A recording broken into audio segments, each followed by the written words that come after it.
Bismillah. Alhamdulillah Rabbil Alameen.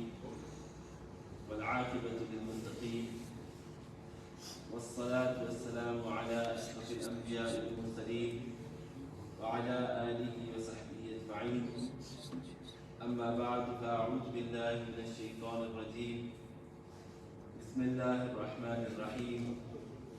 إنما يريد الله ليذهب عنكم الرجس أهل البيت ويطهركم تطهيرا.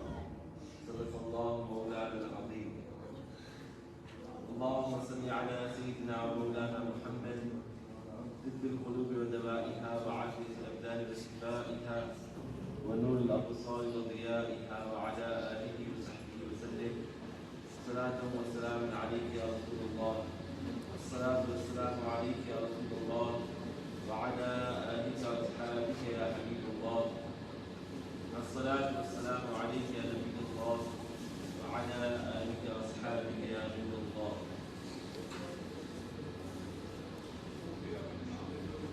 Further to our discussion in relation to JUMMU'AH and how the offspring and the future generations of Imam Hussayn radiyaAllaahu continue the propagation of Islam and leading the Ummah and the methodologies which they led the Ummah. Today is our final discussion, and inshallah at the end we'll be noting what point we can take in our lives and in our practical lives what lessons we can uphold. As you will have noticed, when focusing on the biographies of these great ulama, these great a'imma, these great imams, and these great masters from the family of Prophet ﷺ, we did not focus on their age and the years, and more so we focused on the lessons to be learned. Today your ustad is not in front of you, and therefore you're all dispersed. So I'm a bit stricter than your ustad as well. So I will command you quite strictly to come in front of me over here. All of you who are dispersed against the walls, so you're old men, please come right over here next to Sukhsar over here. And please immediately do so. Recite salawat and salam. You understand English? Those who are sat next to the walls, each and every one of you who sat next to the walls, come forward, right at the front over here, immediately. All of you. Not a single one of you should be leaning against the walls. Come sit over here. Recite salawat and salam. Allahumma salli ala sayyidina wa mawlana Muhammad.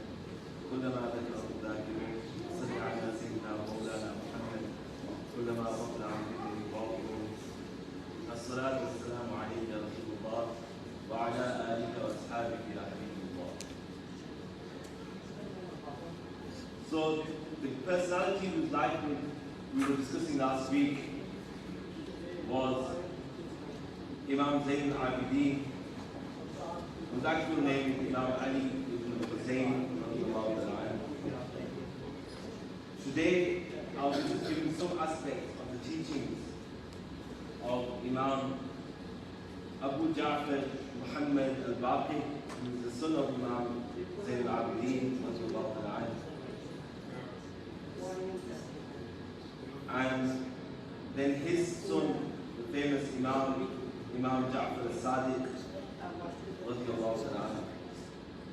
Imam Baqir was from the grandson of Imam Hussayn, and each and every one of these Imams is from the 12 Imams who, as I mentioned previously, some people think are detached from Ahlul Sunnah, but that's not the case. Rather, the Ahlul Sunnah, the Sunni Muslims, also revere these Imams because they are from the family of the Prophet ﷺ. And these Imams also upheld the love of the companions of the Prophet ﷺ. The main difference in our belief and the belief of the Shia in relation to these Imams is that the Shia believe these Imams to be ma'soom, to be infallible, to be such that they cannot commit sins. and they cannot make mistakes. But we, as Ahlul Sunnah, believe that only the Prophets ﷺ are ma'zoom and khata. Only the Prophets are free from sin. Only the Prophets are those who cannot, it's impossible for them to sin. But Allah subhanahu wa ta'ala has said in the Quran that Allah intends, Allah wills to purify the family of the Prophet ﷺ completely. And therefore Allah subhanahu wa ta'ala protects them from sins. Imam Muhammad bin Ali bin Hussayn, the son of Imam Zayn al-Abidin, is known as Imam Baqir, and more famously that's what he is known by. The title that he is known by is Imam Baqir. And the reason why he is known as Baqir is because of his knowledge. So as we mentioned previously, that these personalities did not rely merely on their lineage to be of those who are noble and great. They knew that nobility and greatness is not just linked to which family you come from. Rather, their responsibilities as the family of the Prophet ﷺ was greater. And for this reason, they strived in learning knowledge to the extent that they were the greatest scholars of their time. And that's why in relation to Imam Baqir, it is mentioned that he is such an Imam who was a mujtahid, meaning he had ijtihad and he had the ability to do legal reasoning. And in the same way, he was a personality who recited the book of Allah subhanahu wa ta'ala in a beautiful manner. Imam Ja'far al-Sadiq's father, Imam Muhammad al-Baqir rahimahullah, upheld the love of the Sahaba in such a way that a person came to him whilst he was ill. So Imam Baqir is in a state of illness and is about to pass away. And Imam Abu Ja'far al-Baqir rahimahullah explained, and he said to this person that, "Oh Allah," he did a dua in the presence of this person to make it clear to him that we cannot have hatred for any companion of the Prophet ﷺ. And he said, "Oh Allah, I love Abu Bakr and Umar radiyaAllaahu anhuma. And if I have anything in my heart other than love for them, then how can I gain shafa'ah of the Prophet ﷺ? How can I gain intercession of the Prophet ﷺ on the Day of Judgment?" So this was the beautiful manner in which he upheld the love of the companions. And like we mentioned last time, for us as Ahlul Sunnah, the love of the family of the Prophet ﷺ and the love of the companions of the Prophet ﷺ is one entity, is one thing, and it's not something that we can separate. When we mention the greatness of the Ahlul Bayt, this entails mentioning the greatness of the companions of the Prophet ﷺ. Sayyidina Imam Baqir, in terms of his knowledge and where he attained it, it included Jabir bin Abdullah radiallahu anhu. So he was busy in learning knowledge. The one beauty that we found in the life of Imam Hussayn, then Imam Zayn al-Abidin, then now we find it in Imam Muhammad Baqir, and then you're going to find in the next Imam Ja'far al-Sadiq. And although we will not have time to discuss Imam Musa Qadim rahimahullah, but some aspect, maybe one narration I may be able to mention about him as well. But in each and every one we have this characteristic of the way we worship Allah subhanahu wa ta'ala. As we know, the father of Imam Baqir, Imam Zayn al-Abidin, we mentioned about him and the extent of his ibadah and worship. And this is, in it lies a secret and a key for us in relation to what we want for our children and what we want for our future generations. Because in Arabic they say, "Al-waladu sirrun li abihi." The child is a secret of his father. So when the father is connected to the worship of Allah subhanahu wa ta'ala, then the child is also connected to the worship of Allah subhanahu wa ta'ala. Abu Ja'far, Imam Baqir rahimahullah, is narrating that he used to perform 150 rak'ahs in one day. And the extent of the worship on the one hand and the trust in Allah subhanahu wa ta'ala on the other is mentioned by Sufyan al-Thawri rahimahullah, who is a great scholar and a great master from the early generations, from the Salaf al-Salihin. He states that some of the children, one of the child of Imam Muhammad Baqir was ill, and then he was informed of his child passing away. When he was informed of the child passing away, he expressed happiness. Instead of expressing sadness upon the passing away of his child, he was expressing happiness. Somebody said to him, "What's going on here?" Normally when somebody loses their child, they become filled with grief. They become extremely sad. But here we are seeing you happy. He said, when we always do dua, we always supplicate to Allah subhanahu wa ta'ala. We always ask Allah subhanahu wa ta'ala. And we say that we will submit to what Allah wills. So when what we don't like occurs, we still accept it if this is what Allah loves.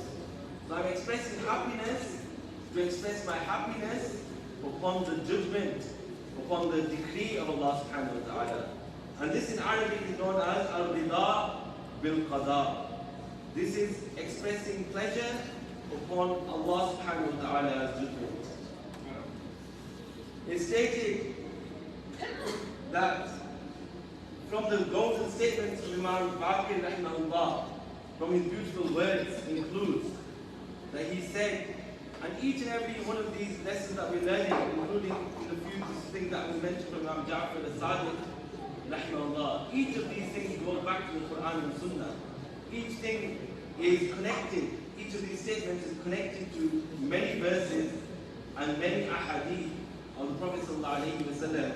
And furthermore, these statements also show to us what the lessons of the tasawwuf of Islamic spirituality of Sufism is.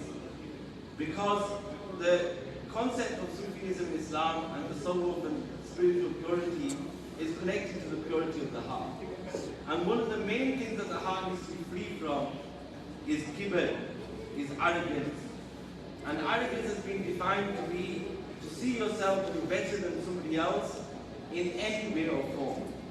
And Imam Baqir rahimahullah, explaining to his students in relation to the concept of arrogance and how it should not be in our hearts, he stated that whenever arrogance enters into the heart of a person, it makes his intellect go down.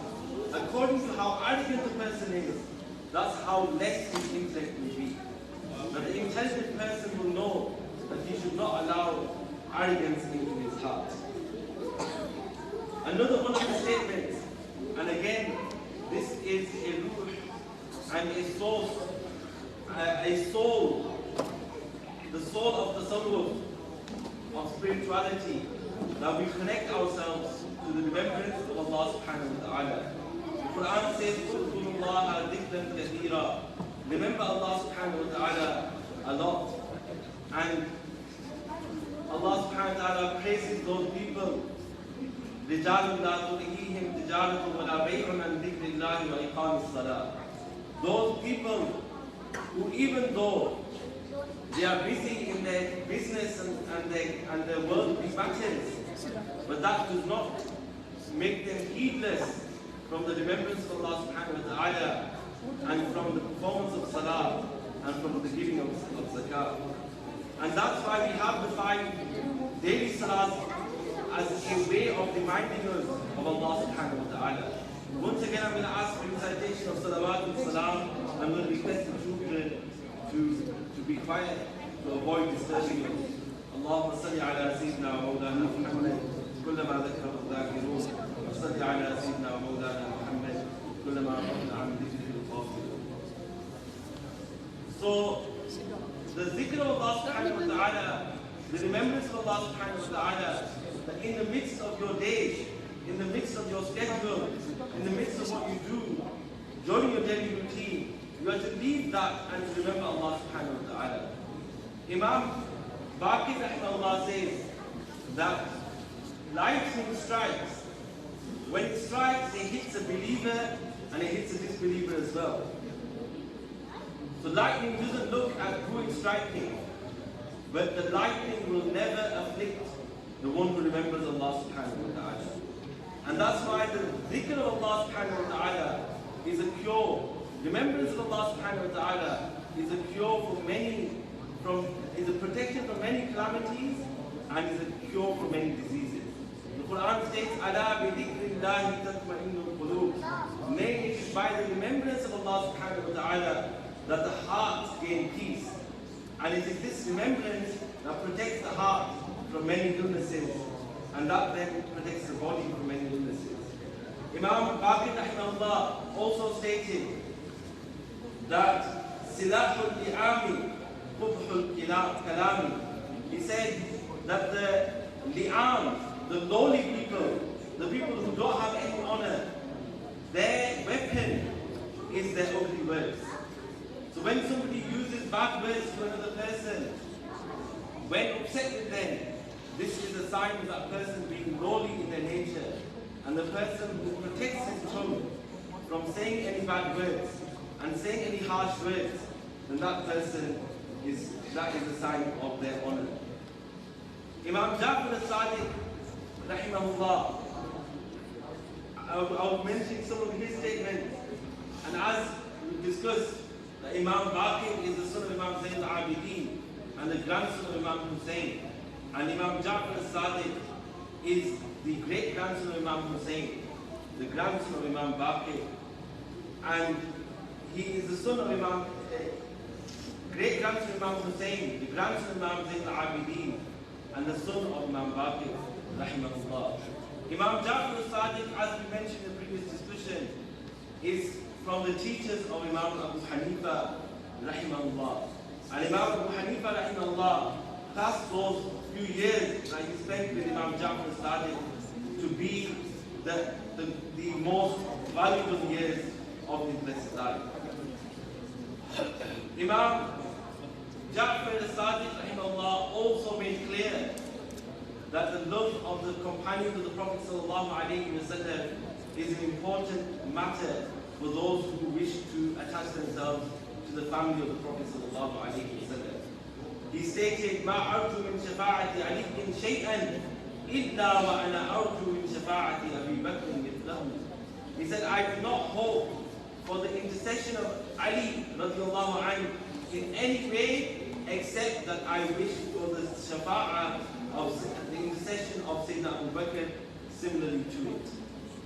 And he mentioned one connection that refutes, that gets rid of the misconception that Sayyidina Abu Bakr, that the love of the companions is opposite or goes against the love of the family of the Prophet ﷺ. And he said, لَقَدْ وَلَدَنِي ضَرْبَتَيْنِ.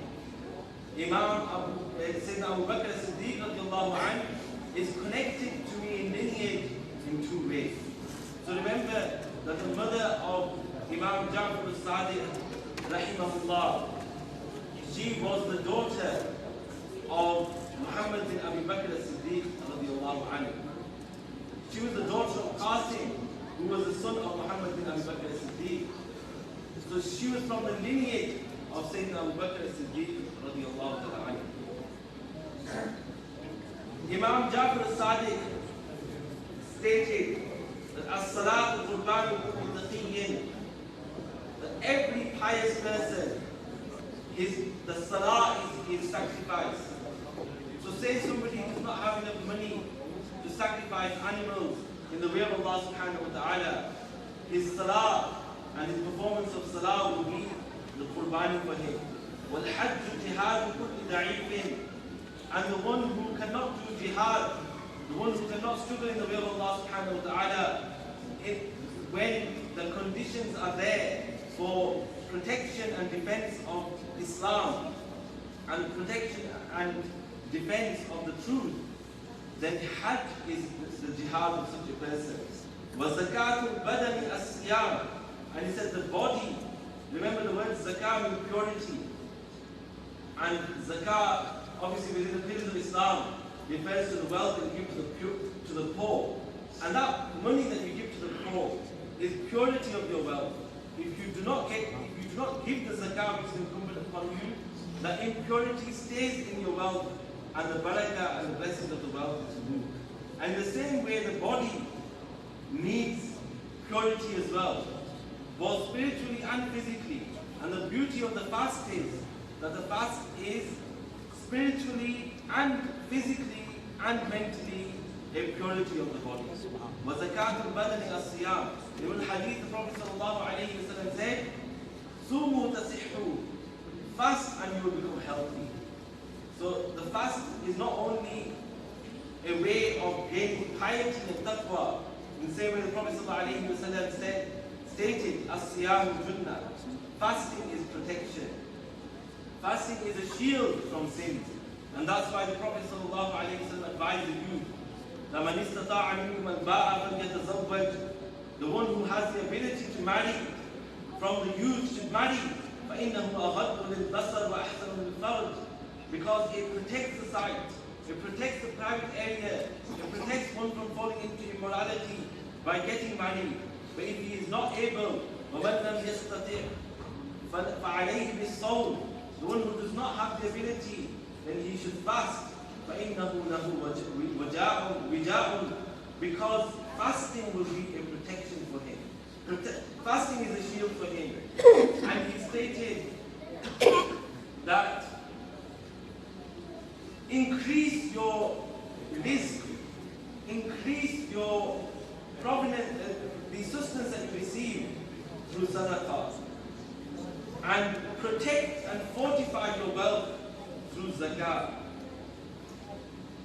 And he stated that the one who causes grief and sadness to his parents, then he has disobeyed them. The one who causes even the slightest of distress to his parents, then he has disobeyed them. But what does the Quran say? فَلَا تَقُلْ لَهُمَا أُفٍّ. Do not cause distress to your parents in any way or form. Do not even say the word uff to them. Do not even show the slightest of disrespect to them or displeasure to them. These are from some of his blessed words. And whilst advising his son, Sayyidina Musa Kadhim, rahimahullah, he mentioned a few statements of advice to his son.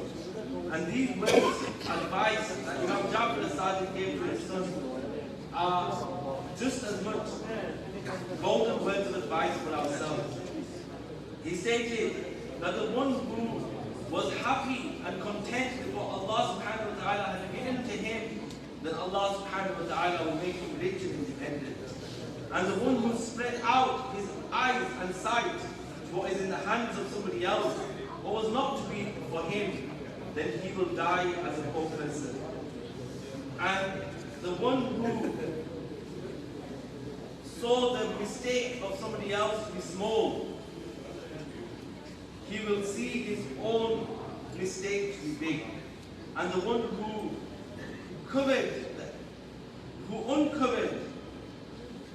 uncovered the sin of somebody else, his own sins will be uncovered.